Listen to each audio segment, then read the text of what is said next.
Hi there, welcome to the Proverbs series. We've been reading the book of Proverbs, about 2 chapters per episode. Today, we continue with Proverbs chapters 20 and 21. Check out the previous episodes. I will be reading from the World English Bible, but feel free to follow along in whatever Bible version you prefer. The World English Bible sometimes refers to God as Yahweh. Proverbs chapter 20. Wine is a mocker and beer is a brawler. Whoever is led astray by them is not wise. The terror of a king is like the roaring of a lion. He who provokes him to anger forfeits his own life. It is an honor for a man to keep aloof from strife, but every fool will be quarreling. The sluggard will not plow by reason of the winter. Therefore, he shall beg in harvest and have nothing. Counsel in the heart of man is like deep water, but a man of understanding will draw it out. Many men claim to be men of unfailing love, but who can find a faithful man? A righteous man walks in integrity. Blessed are his children after him. A king who sits on the throne of judgment scatters away all evil with his eyes. Who can say, I have made my heart pure, I am clean and without sin? Differing weights and differing measures, both of them alike are an abomination to Yahweh. Even a child makes himself known by his doings, whether his work is pure and whether it is right.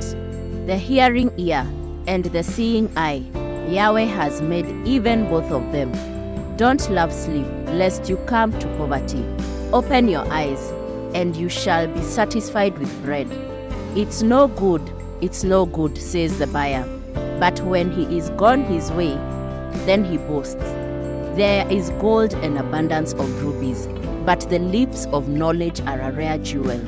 Take the garment of one who puts up collateral for a stranger, and hold him in pledge for a wayward woman. Fraudulent food is sweet to a man, but afterward his mouth is filled with gravel. Plans are established by advice. By wise guidance you will wage war. He who goes about as a talebearer reveals secrets. Therefore don't keep company with him who opens wide his lips. Whoever curses his father or his mother, his lamp shall be put out in blackness of darkness. An inheritance quickly gained at the beginning won't be blessed in the end. Don't say, I will pay back evil. Wait for Yahweh, and he will save you. Yahweh detests differing weights, and dishonest scales are not pleasing. A man's steps are from Yahweh. How then can a man understand his way? It is a snare to a man to make a rash dedication, then later to consider his vows. A wise king winnows out the wicked, and drives the threshing wheel over them. The spirit of man is Yahweh's lamp, searching all his innermost parts. Love and faithfulness keep the king safe. His throne is sustained by love. The glory of young men is their strength. The splendor of old men is their gray hair. Wounding blows cleanse away evil, and beatings purge the innermost parts. Proverbs chapter 21. The king's heart is in Yahweh's hand, like the watercourses. He turns it wherever he desires. Every way of a man is right in his own eyes, but Yahweh weighs the hearts. To do righteousness and justice is more acceptable to Yahweh than sacrifice. A high look and a proud heart, the lamp of the wicked is sin. The plans of the diligent surely lead to profit, and everyone who is hasty surely rushes to poverty. Getting treasures by a lying tongue is a fleeting vapor for those who seek death.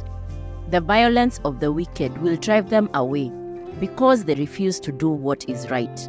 The way of the guilty is devious, but the conduct of the innocent is upright. It is better to dwell in the corner of the housetop than to share a house with a contentious woman. The soul of the wicked desires evil. His neighbor finds no mercy in his eyes.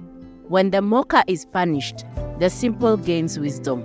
When the wise is instructed, he receives knowledge. The righteous one considers the house of the wicked, and brings the wicked to ruin. Whoever stops his ears at the cry of the poor, he will also cry out, but shall not be heard. A gift in secret pacifies anger, and a bribe in the cloak strong wrath. It is joy to the righteous to do justice, but it is a distraction to the workers of iniquity. The man who wanders out of the way of understanding shall rest in the assembly of the departed spirits. He who loves pleasure will be a poor man. He who loves wine and oil won't be rich. The wicked is a ransom for the righteous, the treacherous for the upright. It is better to dwell in a desert land than with a contentious and fretful woman. There is precious treasure and oil in the dwelling of the wise, but a foolish man swallows it up. He who follows after righteousness and kindness finds life, righteousness, and honor. A wise man scales the city of the mighty and brings down the strength of its confidence. Whoever guards his mouth and his tongue keeps his soul from troubles. The proud and arrogant man, scoffer is his name. He walks in the arrogance of pride. The desire of the sluggard kills him, for his hands refuse to labor. There are those who covet greedily all day long, but the righteous give and don't withhold. The sacrifice of the wicked is an abomination. How much more when he brings it with a wicked mind? A false witness will perish. A man who listens speaks to eternity. A wicked man hardens his face, but as for the upright, he establishes his ways. There is no wisdom nor understanding, nor counsel against Yahweh. The horse is prepared for the day of battle, but victory is with Yahweh. In Proverbs chapters 20 and 21, we are presented with a collection of wisdom that challenges our perception of success, wealth, and righteousness. These chapters remind us that true prosperity is not measured by material possessions or external achievements, but rather by the content of our character and the integrity of our actions. The lessons we learn from Proverbs chapters 20 and 21 are similar to those we have discussed for the previous chapters in this series. Some of the lessons we learn are: 1. The value of honesty and integrity. Example of this is Proverbs 20, 10 and 11, which says, "Differing weights and differing measures, both of them alike, are an abomination to Yahweh. Even a child makes himself known by his doings, whether his work is pure and whether it is right." 2. The consequences of laziness and procrastination. Some examples of verses on this are Proverbs 24. "The sluggard will not plow by reason of the winter. Therefore, he shall beg in harvest and have nothing." Proverbs 21:25. "The desire of the sluggard kills him, for his hands refuse to labor." 3. The importance of humility and self-control. Some examples highlighting the importance of humility are Proverbs 23. "It is an honor for a man to keep aloof from strife, but every fool will be quarreling." Proverbs 21:4. "A high look and a proud heart, the lamp of the wicked is sin." 4. The dangers of dishonesty and greed.